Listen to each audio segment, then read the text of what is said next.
Okay, good afternoon, good morning, good evening, depends on where you are in the world.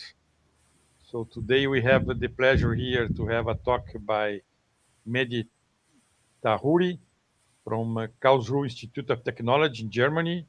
But we are today here to attend the talk by Mehdi Tahoori, that is a professor and chair of the Dependable Nanocomputing at Karlsruhe Institute of Technology, KIT, Germany, received the bachelor degree in computer engineering from Sharif University of Technology in Tehran in 2000, and the master and PhD degrees in electrical engineering from Stanford University in 2022 and 23, respectively. He's currently the deputy editor-in-chief of IEEE Design and Test magazine. He was the editor-in-chief of Elsevier Microelectronics Reliability Journal. He was the program chair of IEEE VLSI Test Symposium in 2021 and 2018, and general chair of the IEEE European Test Symposium in 2019. Professor Tahoori was a recipient of the U.S. National Science Foundation Early Faculty Development Career Award in 2008 and the European Research Council Advanced Grant in 2022. He has received a number of best papers uh, nominations and awards at various conferences and journals. He is currently the chair of the IEEE European Test Technology Technical Council, and he is a fellow of the IEEE. So thank you very much, Mehdi, to accept our invitation, and the floor is with you to start your talk. Okay, thank you very much for the nice introduction. So, good morning, good afternoon, good night, depending on where you are connecting. So, this is interesting day for me because it is exactly 20 years from the day that I defended my PhD testing Wow. FPGAs under supervision of Ed McCloskey, who passed away a few years ago. So, he was a giant in the field of computer engineering, and many of you may know these Quinn McCloskey algorithms when you get to know the digital design. So today I'm going to talk about design automation and computing based on additive printed electronics. And this is not something, the devices that, as we use many computing devices, this is not what we use in a daily basis. And I'm telling you why it is needed and what we can do to develop computing based on that. So today I'm going to give you basically a ride from the technology all the way to the applications and especially machine learning classifiers. So I talk about the what is this additive printing technologies, what are the um, shortcomings and the benefits, how we can do device modeling, how to do circuit design, design automation, and then computing architectures based on that. And at the end, I will give you some concluding remarks. So why we are talking about computing or basically additive manufacturing. So if we look into our daily lives, so the way that we are communicating together today is using a computing medium. And we are using with all aspects of our life. So basically we say that the computing devices and technologies are ubiquitous and we are using for all the aspects of our daily lives. But is it really true? You can think of many domains that we have not done any kind of computing. And I would like to refer to it as a computational desert, that, there are no basically computational vegetations basically there. So if you think about, if you go to supermarkets and the devices that, or the products that you buy in there or see on the supermarkets, there is rarely any electronics on them. So if you use many medical devices, a simple bandage, there is nothing there that basically tells any information about that. And although the computing technologies and microelectronics is a big market, the worldwide annual estimate is like a $500 billion market. The fast moving consumer goods and the consumer market, we are talking about $10 trillion industry. So almost 20 times more than the microelectronic industry. And we have no computing whatsoever in that domain. So why is that? Why some of these applications cannot benefit from computing? The main reason is actually the cost issues for the silicon-based electronics. So we use silicon technologies to develop chips. So, but even the cheapest electronic components that you see, from a Java card that is used in many of these devices, from the credit cards to identifications, RFID tags, or even the cheapest microcontrollers, the lowest cost is basically like around 20, 30 cents. But then if you look at the applications that we are talking about, like a milk carton, it would be good to have a, electronic freshness sensor that monitors the freshness of a milk from the time that it's filled in the factory until you take it from your fridge and you want to drink it. So it tells you that whether, the milk is gone bad or not, or some adhesive bandage, that very simple bandage that you use for small wounds, that can tell you whether the wound has healed and it is the right time to peel off or not, or packaging labels. So these products are so cheap that even the electronics needed to be added to them has to be extremely low cost. And this is the challenge of the existing silicon-based electronics. They have extremely high costs, and they only economical if they are using huge, large volumes. But if you want to use it for these applications, that, by the way, you put something on the food, on the body, so they have to be non-toxic, they have to be flexible and stretchable, and sometimes they need to do customization for small quantities. This is not something that you can use the rigid technologies. So one solution to deal with that is the so-called additive printing technologies. So these are a more advanced version of the inkjet printer that you might have at home, that, right now you can get an inkjet color printer for, less than $50, which you can, it have multiple cartridges and you can print, cheaply color prints. Now it is something that basically, instead of the paints and colors, it has some functional inks. And it has, of course, higher resolution. So this way you can basically, without any mask and lithography, you can print on top of each other, and basically you can print basically electronics. So this is a maskless, so meaning that you don't need to put lithography because they don't have any subtractive or etching process. So that's why it is called additive printing. And these are extremely low cost. So you can print on flexible, stretchable, and porous substrate. And with the same process technology, you can print the energy source, like the printed batteries or printed energy harvesters. You can print the sensors and the electronics processing those sensory values. And you can use the type of materials that are non-toxic, biocompatibles, and this way you can basically avoid the electronic waste. So basically, the printed electronic technology is a set of printing methods to create electronic devices on various substrates. So if you look at the traditional subtractive processes that are used in silicon-based process, you have a set of steps. And the most important thing is basically you have, it is based on photolithography to be able to etch and remove the unwanted parts. And for that, you need to use mask, and this is extremely costly.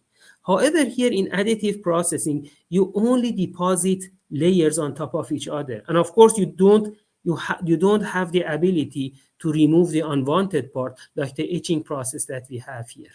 So this gives some constraint about the technology, and also because it is based on printed inks, so the feature sizes are much larger. So because of that, if you use larger feature sizes, you are talking in the order of micron rather nanotechnologies. So then the switching delays are very long. So we are talking about devices working in the range of hertz or kilohertz versus the gigahertz that you have in the conventional electronics.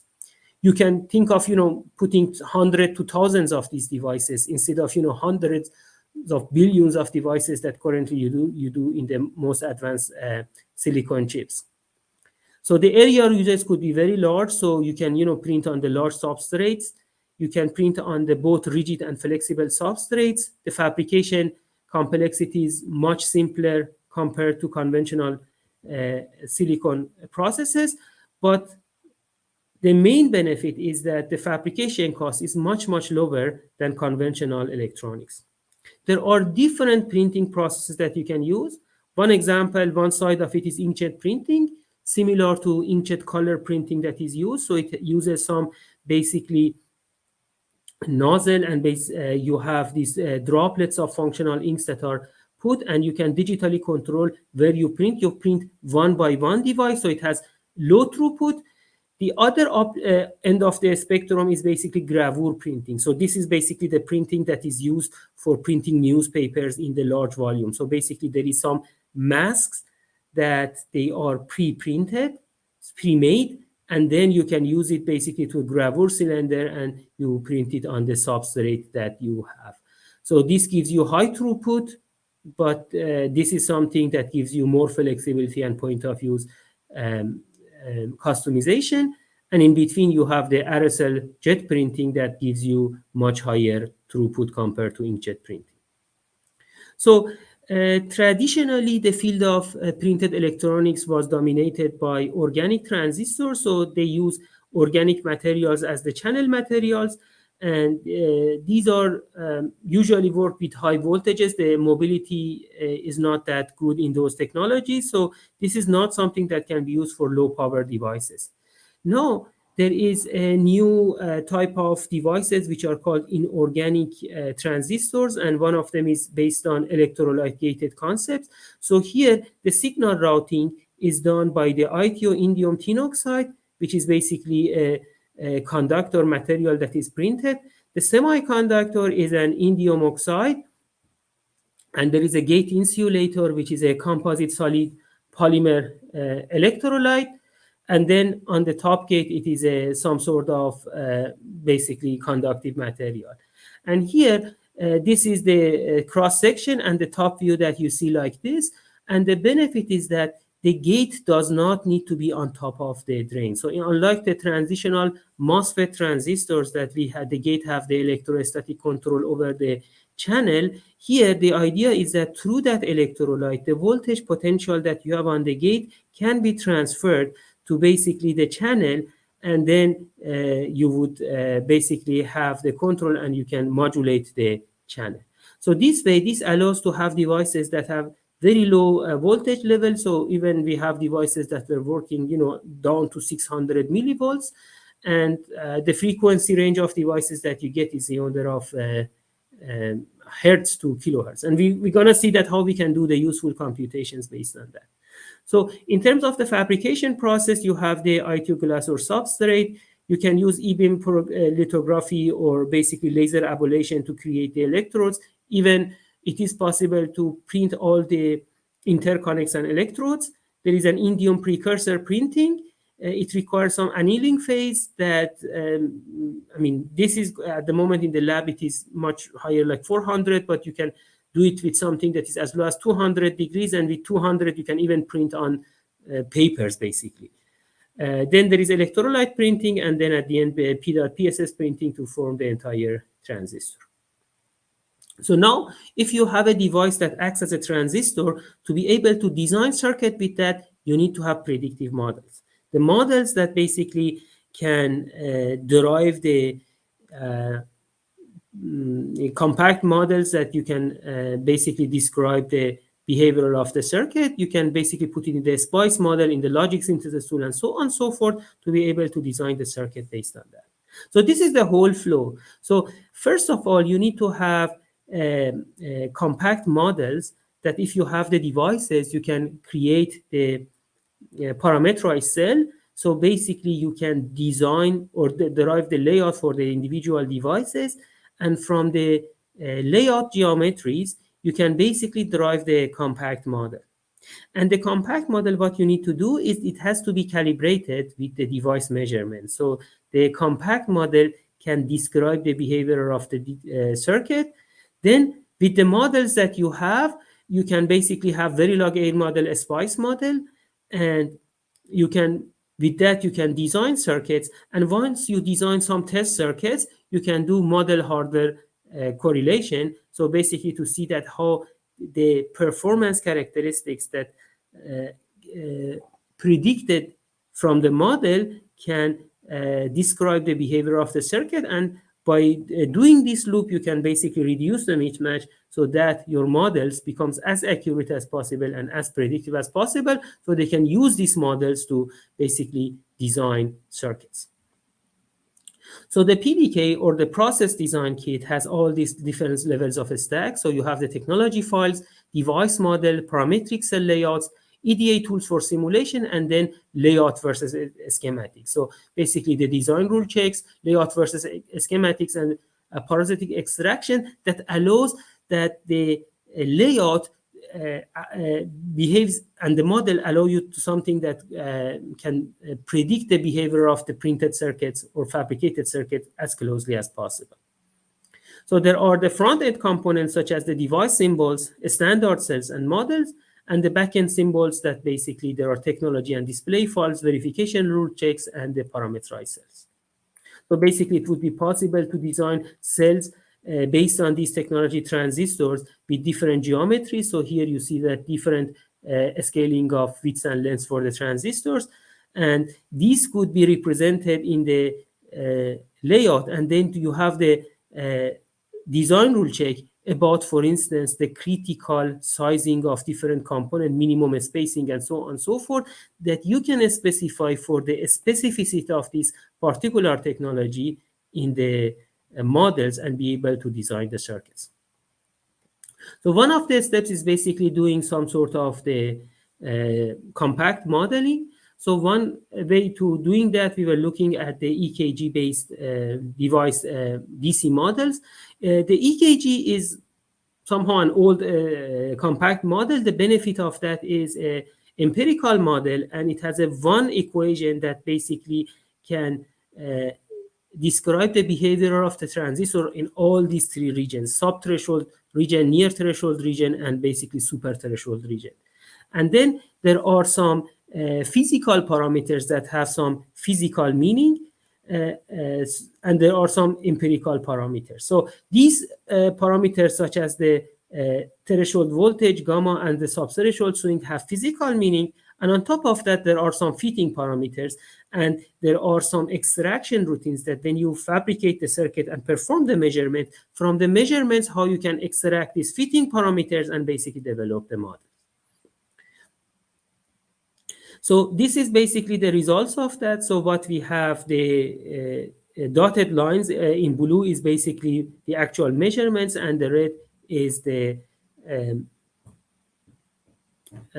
model prediction for both the output curve and the transfer curve of the transistor. And what you see here is that the agreement is good enough, so in average within 8% delay difference. So usually the difference is in the sub-threshold region, because the absolute values could be very small, but because the values are already small, so the percentage differences could be large. And then this is something that you can develop a very log A model and integrate it into the PDK. However, one thing that is we see in the silicon transistors is the process variation, but we see something that is intrinsic here to the printed devices. And the thing is that there is an intrinsic variation and non-determinism coming from the interaction and dispersion of the ink on the substrate. So you have a liquid that basically it is dispersed on a substrate. So the dispersion is something that cannot always be the same for different droplets, and you have to intrinsically model the variation and design a circuit that is subject to they can tolerate variation. On top of that, in subtractive lithography-based processes, you have the etching step that can allow to better control the process and remove the unwanted part. Here, we don't have this option in the additive printing technologies. So basically, we need to model them and use these variation models in design, simulation, and basically evaluation of the circuits. So what we did, and again, the variation is very different if you use even the same ink and material, but the type of the substrate would be different. So meaning that this variation modeling has to be done for any combination of the inks, any combination of the substrate, and so on. So we need to have a fast process to do that. So here we chose two different data sets for different transistor design with different basically aspect ratios, and these are used with different printers, so basically the variations would be different. And the idea that we wanted to model that is something that is generic enough, and this is based on the Gaussian mixture model. So Gaussian mixture model is a model that made of multiple Gaussians. Each has its own momentum, mu and sigma, and overall it is describing the data sets. So this way, the process is that how many, the minimum number of Gaussians to describe the variability, and then obtaining the momentum of these Gaussians. So this is the benefit, that you can estimate both Gaussian and non-Gaussian distribution by this GMM model. And this is, as you can see, for different data sets, we can do that. So one data set, the VTH variation, for instance, is can be done, behave Gaussian, and the other one is basically you need to have two. And this is basically, it would be possible to analyze the goodness of the model with this CASS test. And the statistic shows the distance between the measured and the variability model distribution. And for both data sets, it gives relatively good agreements. Now with this, it is possible to design different circuits. Once you have the model, you can use the model to design basic circuit structures and to validate the model. So the first circuit structure that can be used to validate a technology and some circuitry that is characteristic of the technology is the ring oscillator. So what is a ring oscillator? Is an odd number of inverters that are connected back to back. And because it's an odd number and it's basically connected as a feedback loop, the output of that, it oscillates. So usually the first level, it is a NAND gate with an enable signal. So once the enable comes, the output oscillates, and usually you will have one extra output stage to analyze the output and consider the effect of the load. So what you see here is that, for instance, for the inverter or the NAND gate, I have only pull-down transistors, and for the pull-up, the resistor is used. The reason is that for these electrolyte gated transistors, the material that can be used is a basically N-type material. So far, there are no good printable P-type material in this technology that can be used. So there are some, but their mobility is very poor, so it cannot be used so far. So if you want to design a circuit, you use resistor transistor logic. So for the pull-up, you can use a resistor like a passive load, and then the logic part is only done on the pull-down. It is also possible to do a pseudo CMOS logic, so the pull-up can be replaced by an active load by a transistor. Even with this technology, it is possible with the sizing, you will have devices that are normally on.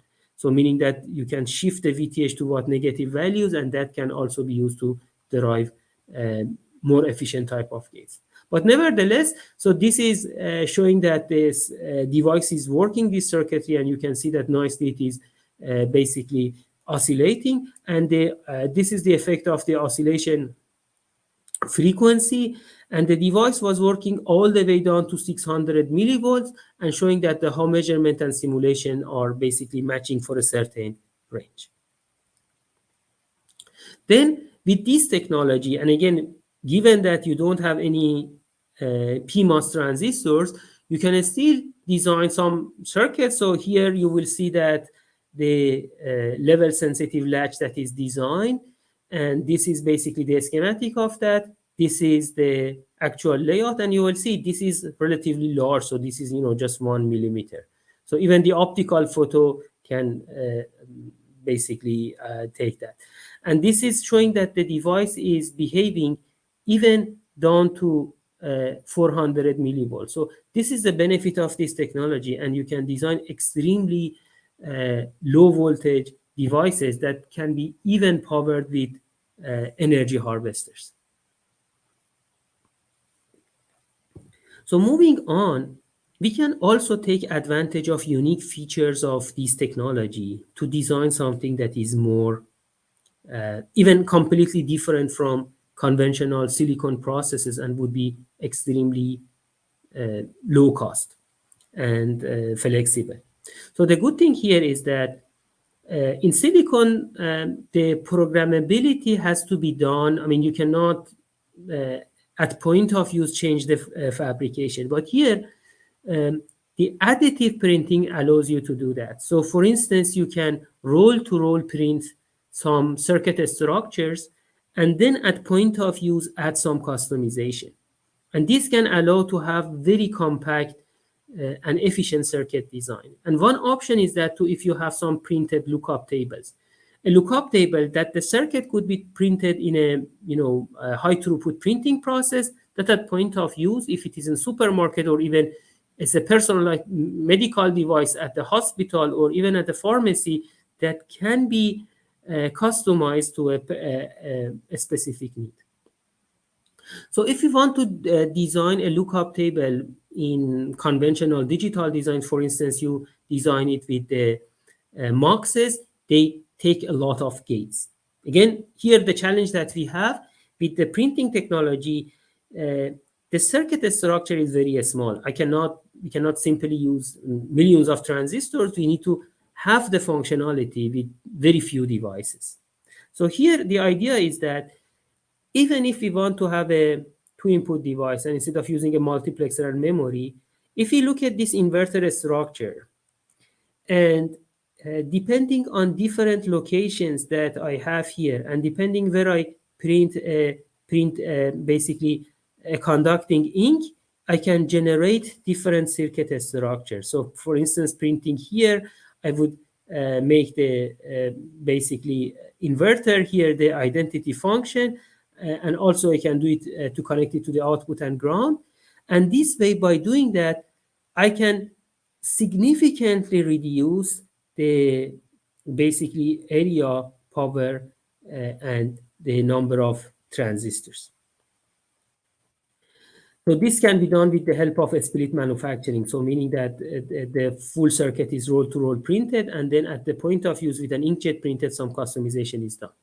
And then this is a hierarchical design. So if you do more of these one input basically LUT and connect them together, then you will have a two input LUT. And depending on where you make this connection, so here you print here and here you print, as it is also shown here, the conductive ink here is printed here and here is printed there, then you can basically make an XNOR circuit and you can make any two input logic functions this way. So then the next challenge is the physical design. So here, what we have is we have additive printing. We don't have basically so many interconnect layers that we have in the current silicon chips that can go more than 10 layers of interconnects. So in the same layer that we print the interconnects and active devices. So there is no, let's say, back end of the line. So front end and back end of the lines are basically mixed in the printed electronics. So, well, if you want to make sure that you can pass two wires, so you have some structural, some tricks to basically make the wires to cross to each other. So for instance, if you have one metal wires like this that is passing horizontally, and the other one vertically, what you can do, you can print the first layer and the other one, so basically stop it here.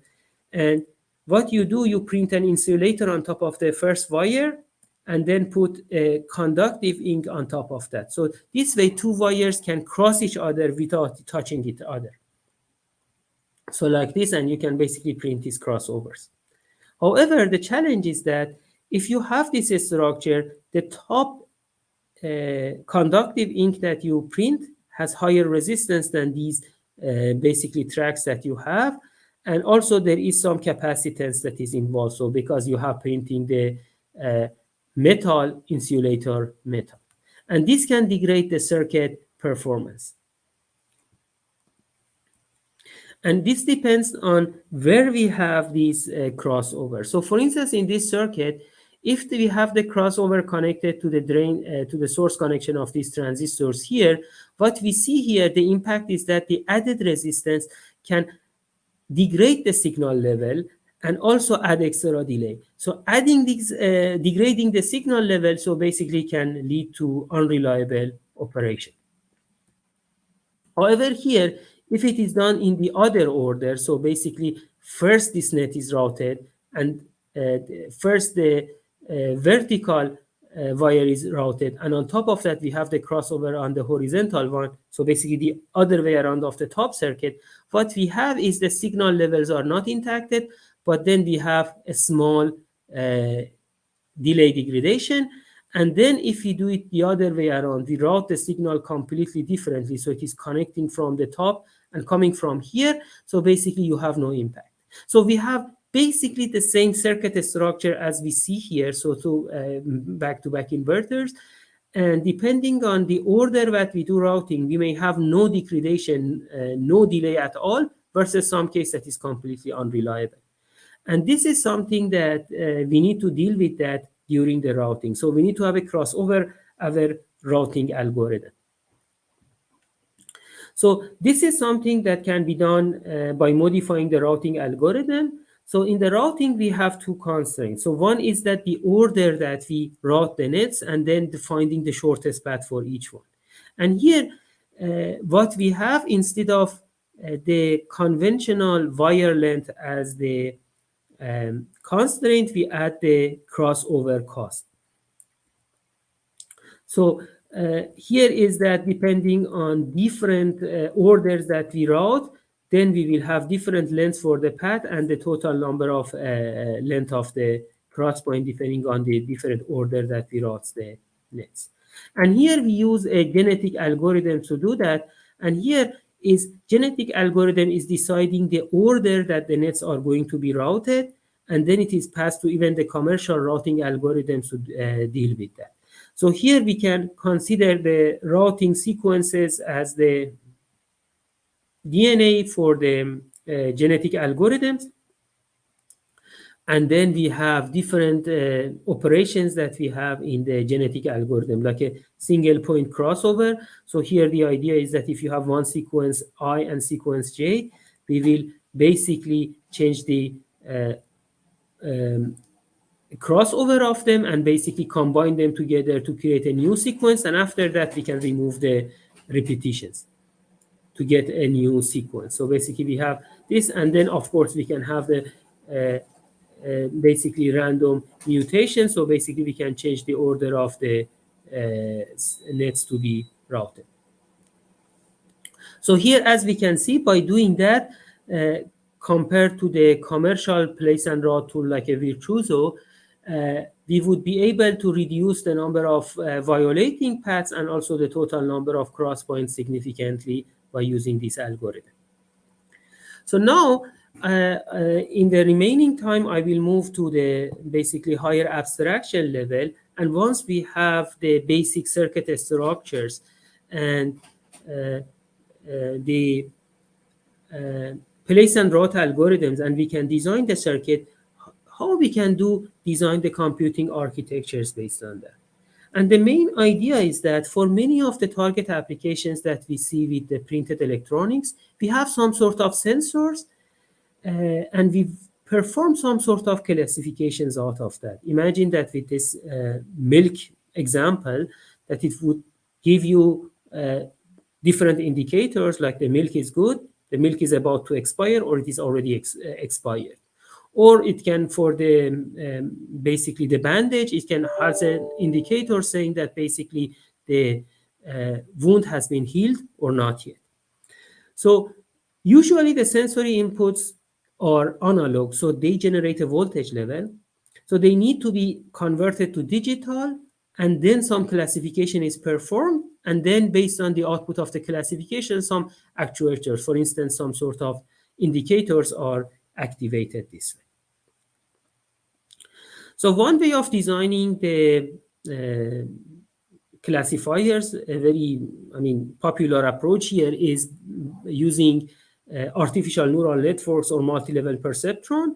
And what you have in each neuron you have the MAC operation. So basically, you get the weighted sum of the inputs or the neurons that you have from each layer.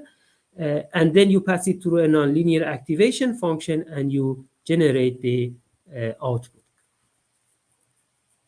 So the challenge is that if we want to convert everything to the digital domain and perform the computations in purely digital domain, it is extremely costly and doesn't fit the requirements of printed electronics.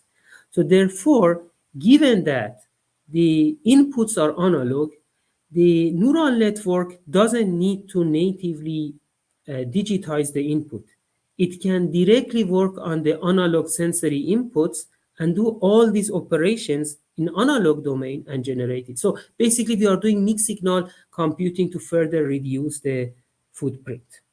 And by doing that, if we consider that, for instance, even a 4-bit digital ANN, and the number of transistors are needed to perform these input conversions, multiply and accumulate an activation function. By doing that in analog domain, we don't need to use anything for the input conversion because we are directly working on the analog input. We can use very few transistors and perform the operation, which is basically what I'm trying to show you here. So we will have some structures that the weights of a neural network is basically printed resistors. So we can print here. And then we will have some structures for an inverter base because we have to implement both positive and negative weights. And depending if that weight is negative, it's going through the inverter. And then the activation function, we can use something like a tangent hyperbolic function. And instead of exactly implementing a tanh function in the digital domain, which is very costly, we can use the nonlinear transfer function of transistor and develop something that looks almost like a tanh function, so some nonlinear function. And the benefit is that even that particular function that is not exactly tanh, we can get it from the circuit design and feed it into the training algorithm, and the training algorithm can train with this particular activation function that is implemented in the hardware. And all the basically requirements. So for instance, if we are representing the weights with the resistive values, we have a voltage dividers, and then there is a constraint on the weights. By doing that, we can basically on various basically data sets, you can significantly reduce the hardware footprint. And then we can train a neural network that it can have good accuracy. And we can even, from the variability model, consider the impact of the variation on the weights and train a neural network that is basically robust against variation. So it would be possible to perform variation-aware training on these printed neural networks. So the other type of classifiers are needed. Here, for instance, we are dealing with very simple classifiers. Even for the neural networks, we are talking about not deep neural networks, but a very shallow multi-level perceptron. As you see that, this is the number of neurons per each layer. So you see that, there are a couple of hidden layers and not so many neurons. So still for the task that we are targeting here for this type of application, some simple computations are enough. And the other case is basically a decision tree. And here is that basically we have a tree-like structures to basically divide the search space. So the first node, and then depending on the decision of that, we will basically further divide the search space. So here, the idea is that instead of doing the comparison in the purely digital domain, which requires multi-bit comparators, we can do it in a mixed signal way. So we will have a node that the output is digital, logic 1 or logic 0, but then here the threshold value is the weights that we are comparing is done by the printed resistors, and the input value that is coming is from the top one. So here what we have two back-to-back inverter, and depending on which one is bigger than the other one, these loads that are basically fighting against each other, you will have a digital outcome. So here is the sensor is connected to the sensor input is connected to the gate of this transistor, and this one is basically the drain threshold values, and depending on value is one side is set to logic 1, the other one is 0, or the other way around. So then this digital input can be used as the enable signal for the next nodes, and this tree structure could be done in a hierarchical way and further basically design the circuit. So this is basically showing that you can use mixed signal printed decision trees. So this is basically a prototype, and the circuit is basically working correctly. And compared to digital one, you can significantly reduce basically the area, power, and delay accordingly. Now, if you use the digital domain, the other benefit that we can have is bespoke design. So bespoke is a hardware that is highly optimized to the data set. And this is something that we can do because of the point of use customization feature of printed electronics. And here, the idea is that when you train a network, you push the train value to the design and design a circuit that is performing that trained network. And this way you can reduce the hardware overhead.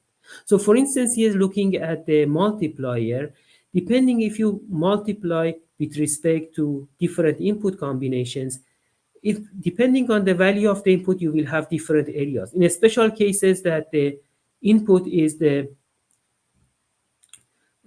one of the input is a power of 2, you're basically doing shift and your overhead is small. And as you can see, versus a generic multiplier, A times B, versus A times a fixed number, the area would be significantly smaller. The same thing goes for the comparator. And by doing that, we can basically reduce the hardware overhead by selecting this type of input values, the type of weights, the type of the values for the decision trees that result in the smallest overhead and basically force it with very minimal basic reduction in the accuracy. So we can do precision scaling, we can do the coefficient approximation, and we can do gate level pruning. For instance, for the gates that are not switching much, we can basically represent it with fixed value with constant and propagate the constant to reduce the overhead.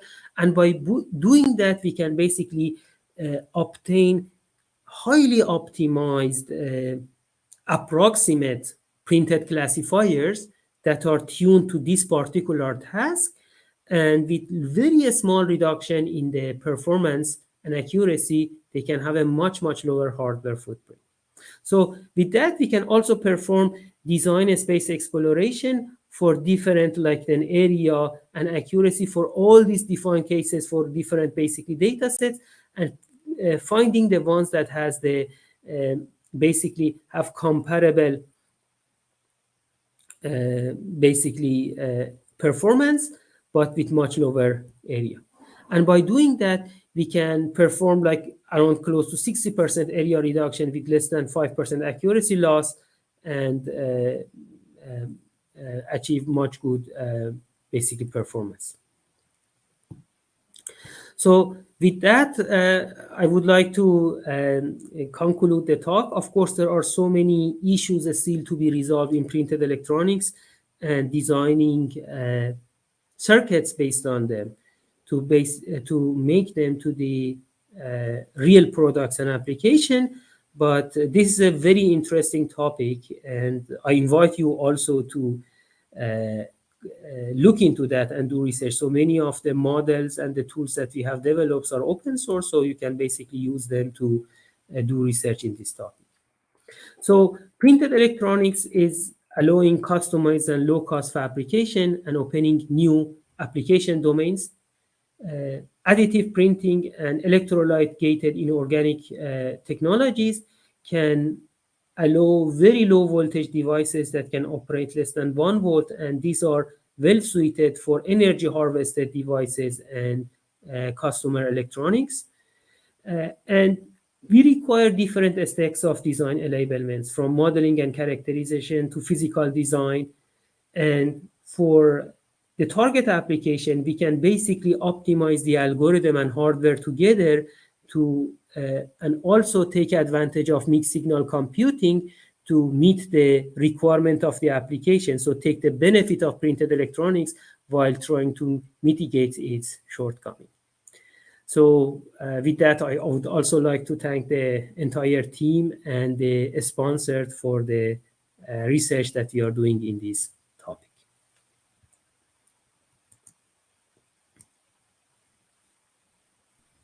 Thank you very much, Mehdi. Very nice talk. So the ones that have questions, please include your questions in the YouTube channel as soon as possible.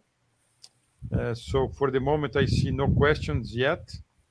So I have one. How easy or difficult is to get this special inkjet to? You mean in terms of the cost and this? These devices, as I said, like you don't need a clean room. So even a university scale clean room is extremely costly. But here, it's still is a chemical lab because you are using with chemical devices, but no clean room whatsoever. So I walk like this in the lab to print the circuits. These printers are usually in the cost of few tens of thousands of euros. You don't have $1 million equipment that you have. So basically a lab that does the printing and characterization is orders of magnitude lower cost than anything that you require for the lithography. Yeah, my question was related to the ink. Mhm.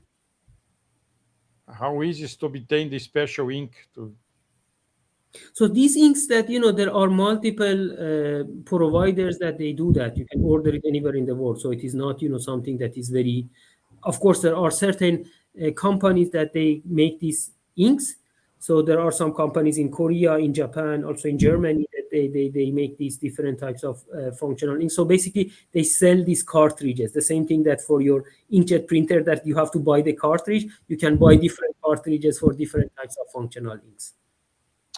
Okay. So I have now here a question by Rodrigo Vordig of Federal University of Rio Grande do Sul. Thanks for the very interesting talk. Do you see any possibility of making stacked transistors? Uh, this is a interesting question because the challenge is that since you don't have any, it's fully additive. As you add more layers on top of each other, the roughness of the layers keep increasing. So basically, if you print another transistors on top of the other one, then it would be harder to fabricate. The main challenge here is basically the annealing process that is needed for the channel material. If you apply, it requires a higher temperature, and after that you print the electrolyte, so it is done. So if you do it the other way around, the electrolyte would be affected. So I mean, you cannot dry up, heat it up.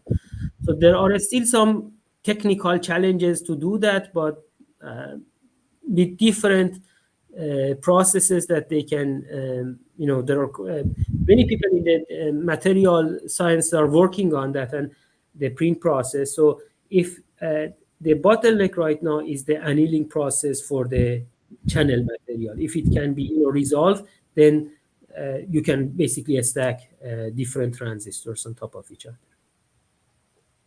And we can print over any type of material, like flexible ones, like a T-shirt, for example.